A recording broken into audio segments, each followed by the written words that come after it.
Peringatan HKGB ke67 tahun 2019 kali ini memilih tema Bhayangkari mendukung potensi anggotanya untuk menjadi SDM unggul menuju Indonesia maju.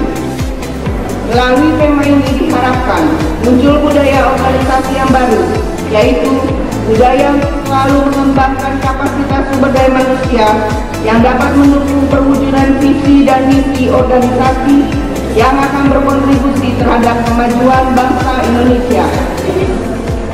Selaku pembina Bhayangkari daerah Aceh, saya mengucapkan selamat Hari Kesatuan Gerak Bhayangkari.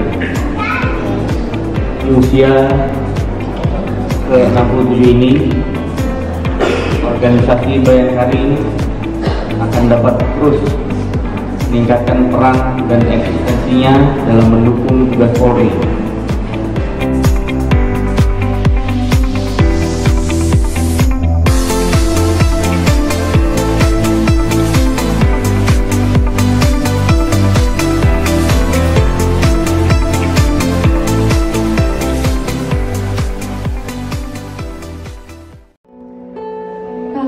Senja itu berdiri, mentari menenggelamkan raunnya, sepi terasa tanpa kehangatannya,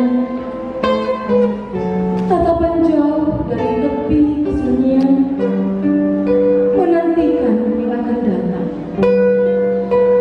Hari berganti dari terangnya, menyiratkan kegelapan malam. Sinarnya yang terang, sinar romantis yang menerangkan suasana.